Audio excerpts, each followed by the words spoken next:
Welcome back to the reading of the poem of the Mad God, written by Maria Valtorta, Volume 3, Chapter 319, Part 1.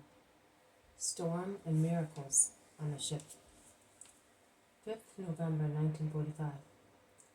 The Mediterranean is an enraged expanse of green-blue water, with very high foam-crested billows, clashing one against the other.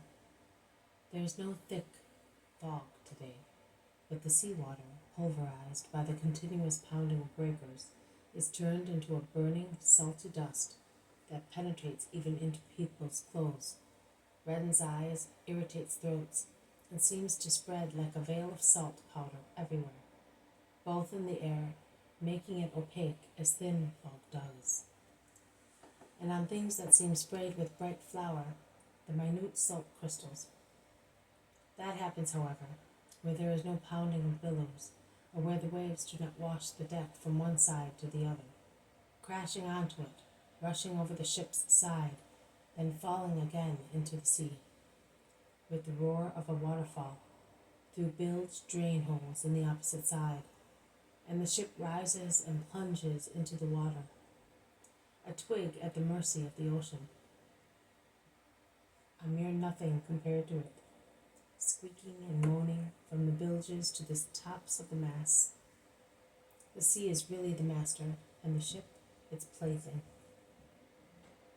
With the exception of those maneuvering the boat, no one is on the deck. There are no goods either, only the lifeboats. And the crewmen, first of all the Cretan Nicomedes, half naked, rolling like the ship, run here and there, refitting and securing a difficult task because of the flooded, slippery deck. The locked hatchways make it impossible to see what is happening below deck, but I am sure they cannot be very happy down there.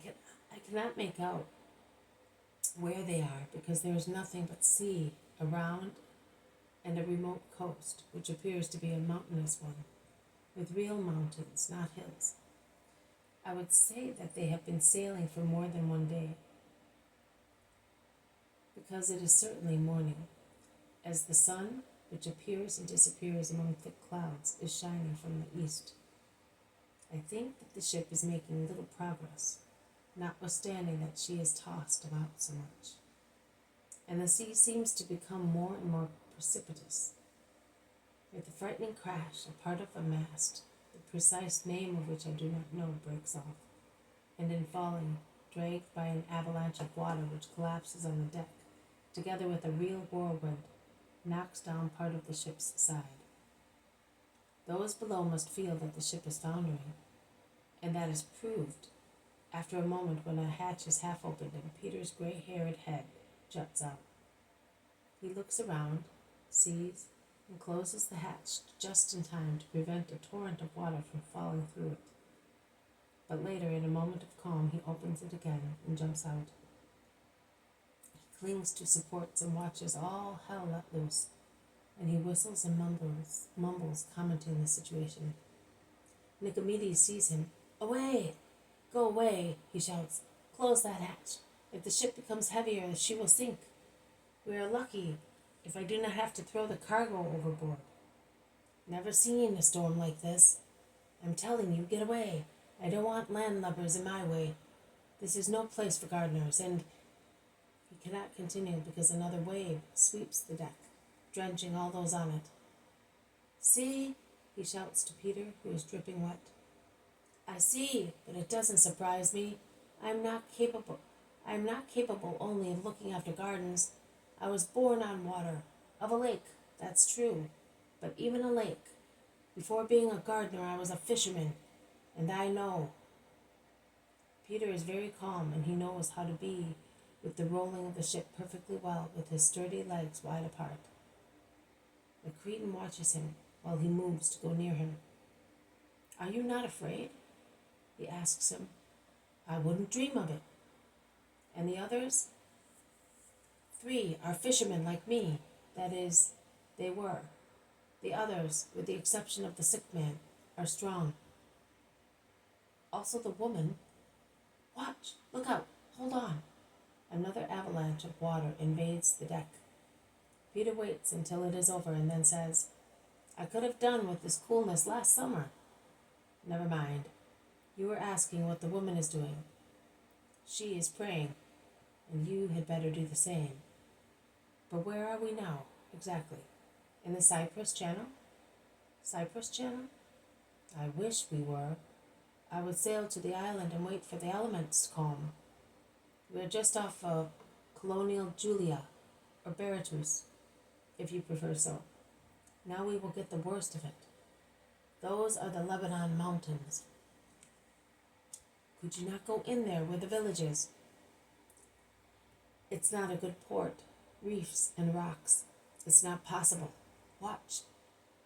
Another whirlwind and another piece of a mast falls, striking a man who is not washed overboard only because the wave carries him against an obstacle.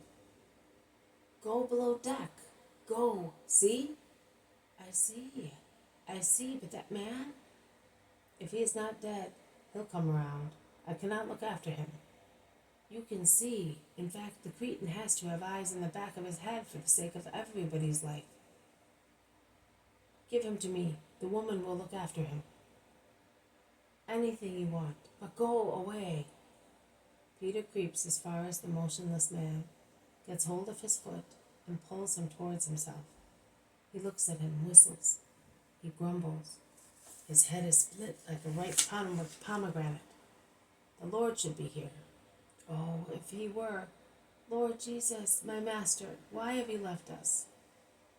There is deep sorrow in his voice. He loathes the dying man on his shoulder being drenched himself with blood. He goes back to the hatch. The Cretan shouts to him, It's quite useless. Nothing doing. See? But Peter, loaded as he is, makes a gesture as if to say, We shall see.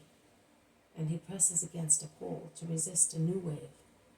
He then opens the hatch and shouts, James, John, come here. And with their help he lowers the wounded man, then descends himself, securing the hatch. This has been a reading from the poem of the Man God, written by Maria Valtorta, Volume 3, Chapter 319, Part 1, Storm and Miracles on the Ship. Thank you for listening. I will see you tomorrow. May God bless you, and may peace be with you.